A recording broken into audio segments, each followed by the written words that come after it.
sekali lagi, senenono aku, goblok-goblokno aku bendang cepet sugih Gus, tulung ya. Ini demi kelangsungan hidup saya Gus. Saya ini sekarang sudah hidup segan mati tak mau Gus. Ya tulung, ndang senenono, ndang olok-olok, ndang caci maki aku Gus. Respon terhadap reality show tukang es teh versus Dai Kondang itu terbelah dua. Sebagian memuliakan tukang es teh yang dianggap telah terzolimi, dan sebagian lagi memuja dai yang dianggap telah menjadi pahlawan karena rela dibully untuk menolong orang lain. Terus kalau ditanya siapa yang benar, ya dua-duanya benar dan dua-duanya salah. Kelompok yang satu pasti akan menyalahkan kelompok yang lain dan membenarkan sikap kelompok mereka sendiri. Dan itu semua terjadi karena semua atraksi ini diciptakan oleh dan untuk kepentingan mereka sendiri. Oke, bismillahirrahmanirrahim. Halo teman-teman, assalamualaikum warahmatullahi wabarakatuh. Kembali lagi bersama saya Cak Mamnyu. Nah teman semuanya, bagaimana kabarnya? Semoga selalu diberikan kesehatan, lancar rezeki, mudah segala urusannya. Amin amin ya robbal alamin. Oke teman semuanya ya, di kesempatan kali ini saya ingin memberikan video reaction kembali. Nah ini terkait yang ini mungkin lumayan ramai ya pastinya ya ini ya. Ada tanggapan dari beberapa tokoh dan juga netizen ya yang sedang memberi respon atau kritikan mungkin ya ini ya. Nah yang pertama saya akan jelaskan di sini, ada yang menyuruh untuk copot belangkon dari suruh copot ya belangkon punya Gus Miftah saat ketika akan menghadiri atau ceramah mengisi ceramah gitu ya. Nah ada apa? Dan yang kedua ada di sini banyak yang minta netizen untuk mengolok-olok atau misu kalau bahasa Jawanya ya, supaya bisa kaya ya. Wah ini dibuat seperti kayak mana ya.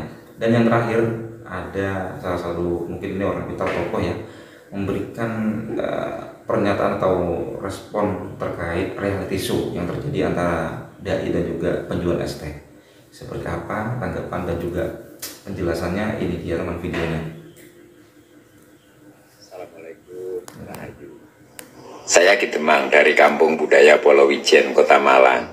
Menyikapi yang lagi viral, Gus Miftah dengan tukang es teh, sekalipun Anda sudah minta maaf dan klarifikasi, saya punya saran, ada baiknya pada saat ke depan kalau mau ceramah, sebaiknya Anda copot belangkonmu. Karena setiap kali Anda ceramah yang memakai belangkon, itu selalu Anda bilang congormu, jancuk, goblok, bego, dan lain sebagainya. Itu tentu tidak mencerminkan karakter orang Jawa yang memakai belangkon. Sekali lagi, mohon Gus Miftah, copoten belangkonmu. Silahkan pakai yang lain atau tidak usah pakai ageman apapun. Terima kasih. Rahayu. Video ini saya tujukan kepada Gus Miftah. Nah itu barusan tambahkan teman ya, seorang yang menanggapi untuk beri masukan ya ini untuk mencopot, melepas belangkonnya ketika saat ceramah ya. Yaitu tidak etis karena dan lambang belangkon itu kan memang ramah ya, dan sopan santun lah. Tuh barusannya, supaya tidak tadi salah paham, itu maksud dari copot belangkon Gus Miftah, itu maksudnya teman. Oke, kedua ini kita bisa langsung video ini saya tujukan kepada Gus Miftah Maulana Habibur Rahman. Ini Miftah Habibur Rahman atau Gus Miftah Maulana Habibur Rahman ya, yang biasa dipanggil Gus Miftah. Tolong Gus, ini video ini saya tujukan kepada Gus Miftah. Ini demi kelangsungan hidup, ini juga demi martabat saya, dan ini juga demi harga diri saya sebagai laki-laki. Jadi video ini saya buat khusus untuk ditanggapi sama Gus Miftah ya, karena ini demi harga diri juga demi kelangsungan dan martabat hidup saya.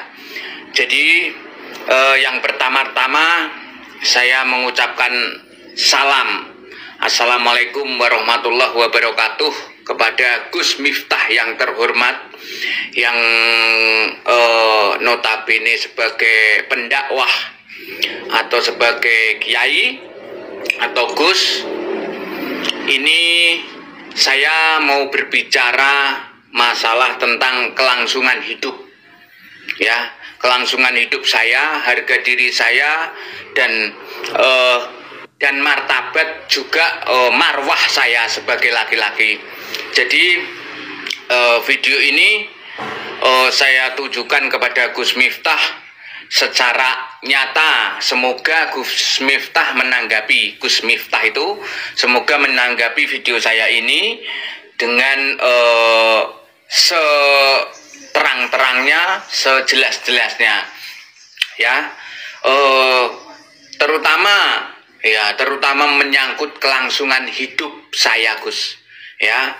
Jadi tolong kepada Gus Miftah ini, tolong, ya, sekali lagi, ya, karena ini menyangkut harkat martabat saya sebagai laki-laki dan juga menyangkut kelangsungan hidup saya sebagai laki-laki. Jadi tolong Gus Miftah itu menanggapi dengan serius, ya. Saya minta dan saya mohon. Saya tidak menuntut atau meminta banyak terhadap Gus Miftah. Saya cuma mau bilang, Gus Miftah, tulung pisuwono aku, ndang pisuwono aku, olok-olokno aku, goblok-goblokno aku, ndang, tulung, aku njaluk tulung tenan, ben aku cepet sugih kaya tukang es teh kae.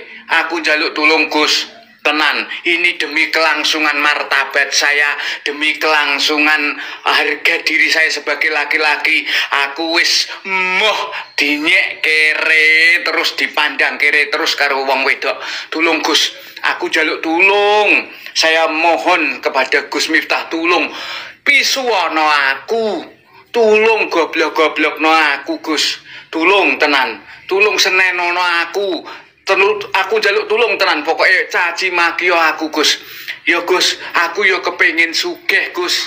Tulung, Gus, aku jaluk tulung tenan karo Gus Miftah. Yo pisuwono aku, wis pokoknya sak kemenge jenengan. Yo senenono aku sak kemenge jenengan. Yo goblok-goblokno aku sak senenge sampean, wis penting aku sugih, Gus. Tulung ya. Aku sebelumnya jaluk ngapura kepada Gus Miftah, ya. Tulung pisuwono aku, Gus, sekali lagi. Senenono aku, goblok-goblokno aku. Aku bendang cepet sugih, Gus. Tulung ya. Ini demi kelangsungan hidup saya, Gus. Saya ini sekarang sudah hidup segan mati tak mau, Gus. Ya tulung, ndang senenono, ndang olok-olok, ndang caci maki aku, Gus. Ben aku ndang cepet sugih. Ya, hanya itu saja pinta saya kepada Gus Miftah. Semoga Gus Miftah mau menanggapinya. Makasih, matur suwun. Assalamualaikum warahmatullahi wabarakatuh. Reality show tukang es teh dan dai kondang. Akhir 2024 jagat medsos diramaikan berita tukang es teh versus dai kondang. Tidak perlu saya jelaskan secara rinci ceritanya seperti apa karena sudah sangat viral di medsos. Alkisah, ada seorang dai yang sedang ceramah atau memberi tausiah kepada banyak orang, lalu ada tukang es teh yang menjajakan jualannya di antara hadirin. Si tukang es menarik perhatian si dai lalu dikomentari, "Esmu masih banyak ya? Ya dijual dong, goblok." Kalau nggak laku, ya takdir. Tukang es itu diam saja dan tidak membalas komentar si dai. Kejadian itu direkam oleh kamera dan kemudian viral di medsos. Akibatnya, para netizen mengecam dan menghujat si dai dan membanjiri si tukang es teh dengan berbagai pujian, kata-kata penyemangat, dan bahkan aneka hadiah.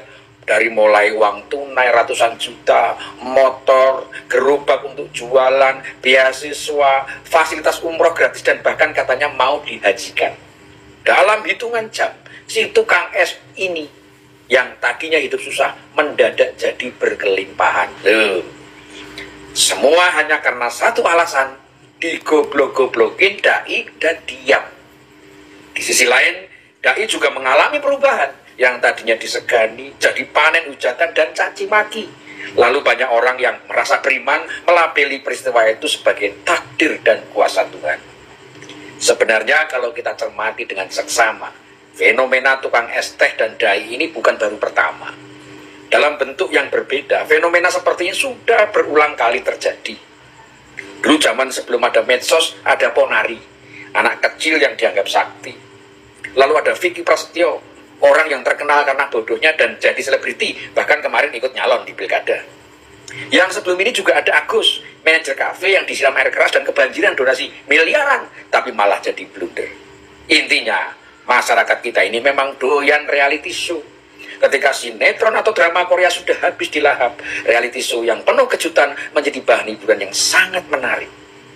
Bahkan banyak stasiun TV yang meniru kejadian seperti ini dengan membuatkan acara serupa seperti bedah rumah, uang kaget, dan lain-lain. Di jagat medsos, acara sejenis juga aktif diproduksi. Influencer bagi-bagi hadiah uang ratusan juta, menolong orang kecil di pinggir jalan, bahkan ada yang sampai membangunkan rumah bagus untuk orang yang dijadikan objek kontennya. Zaman sekarang, kebaikan itu adalah komoditas tontonan yang laku keras. Malaikat belum juga nyatet, kebaikan itu sudah duluan viral, ditonton jutaan orang saking instannya. Loh.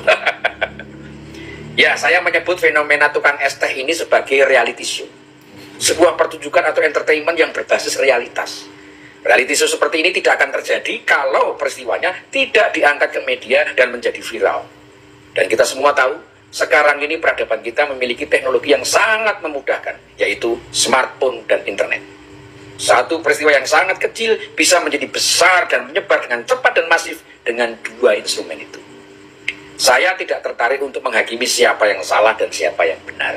Saya lebih tertarik melihat fenomena ini sebagai sebuah komoditas yang menyedot perhatian banyak orang dengan berbagai respon dan reaksi. Ada yang terhibur, ada yang serius, ada yang spontan jadi merasa pintar dan paham agama, dan masih banyak reaksi random lainnya. Semua reaksi itu punya kekuatan untuk merubah keadaan. Seperti yang terjadi pada tukang es teh yang sekarang ini, hidupnya berubah 180 derajat. Nggak perlu jualan es lagi dan menyekolahkan anak dengan tenang. Lalu setelah beberapa saat, si tukang es itu bertemu dengan sang dai yang mengoloknya dan mereka tampak begitu mesra. The show is over. Tapi apakah pertunjukan sudah selesai? Jelas belum. Setelah jutaan simpati mengalir ke si tukang es teh, lalu episode selanjutnya, simpati mulai mengalir ke sang dai. Sampai-sampai budayawan Sujiwo Tejo menjuluki sang dai sebagai wali. Menurut Sujiwo Tejo, apa yang dilakukan sang dai itu meniru laku dan sikap para wali. Berbuat kebaikan, tapi menjauhkan diri dari pujian, bahkan seringkali malah menerima hujatan. Beberapa netizen yang mulai membela sang dai juga punya banyak komentar. Ada yang bilang sang dai adalah pahlawan karena dialah yang mengangkat dan merubah nasib si tukang es teh dengan olok-oloknya. Ada yang secara spesifik menjelaskan bahwa apa yang dilakukan sang dai adalah spirit kaum NU yang nyeleneh dan tidak literal kalau berbuat amal kebaikan. Dan tipikal dai NU memang kadar guyonnya tinggi, tidak kaku dan ceplas-ceplos. Jadi sekarang ini respon terhadap reality show tukang es teh versus dai kondang itu terbelah dua. Sebagian memuliakan tukang es teh yang dianggap telah terzolimi, dan sebagian lagi memuja dai yang dianggap telah menjadi pahlawan karena rela dibully untuk menolong orang lain. Terus kalau ditanya siapa yang benar, ya dua-duanya benar dan dua-duanya salah.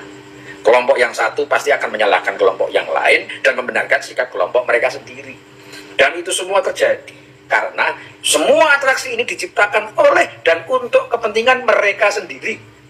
Yang spontan berbondong-bondong memuji dan memberikan bantuan buat si tukang es teh itu kan jelas punya kepentingan.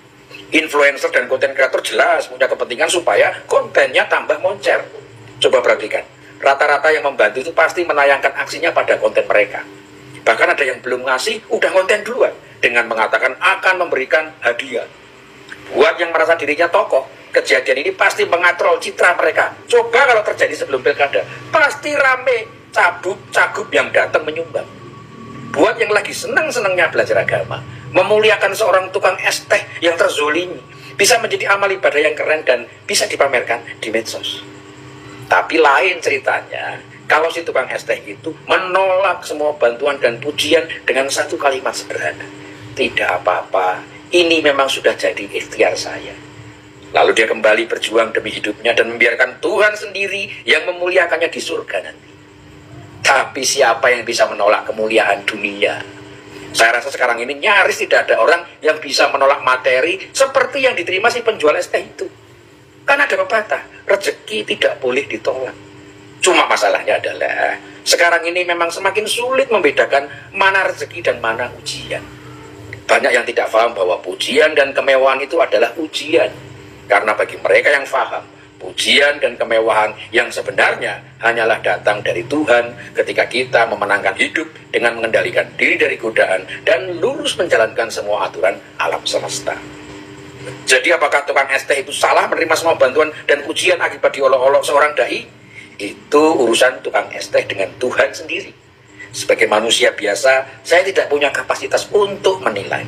Tapi setidaknya, fenomena tukang es teh dan dai kondang ini mengingatkan saya pada cerita Mbah Buyut saya. Zaman dulu, Mbah Buyut saya yang orang Rembang itu sudah bertahun-tahun menikah, tapi belum diberi keturunan. Lalu ada seorang kiai yang meramalnya.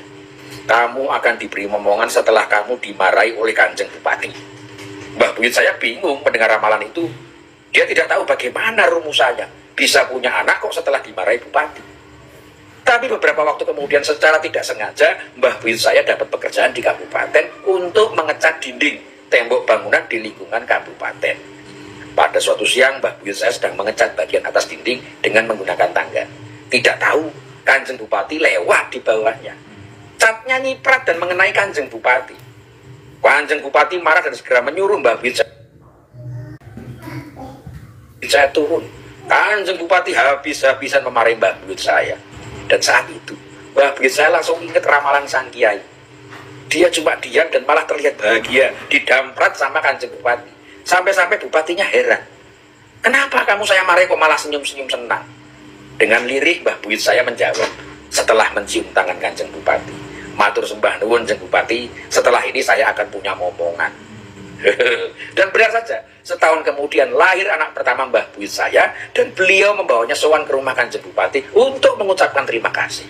Kanjeng Bupati jadi ikut bahagia karena sikapnya yang tidak sengaja ternyata menggenapi ramalan baik yang diterima Mbah Buyut saya itu. Cuma sayangnya zaman itu tidak ada medsos. Kalau ada, kasihan Mbah Buyut saya. Pasti tidak jadi diganjar anak sama Tuhan karena tirakatnya keburu dibanjiri hadiah sama netizen. Semoga bermanfaat. Rahayu. Oke, teman-teman semuanya, itulah barusan video yang saya bisa sajikan ya terkait penjelasan dari tokoh ini, luar biasa beliau ini ya, dari mana barusan ya. Wah, keren banget ya, keren banget penjelasannya terkait reality show ya, penjelasannya dan juga seorang dai. Dan ada pula yang entah ya udah, komen sendiri semuanya. Sampai ketemu di video selanjutnya. Saya Assalamualaikum warahmatullahi wabarakatuh.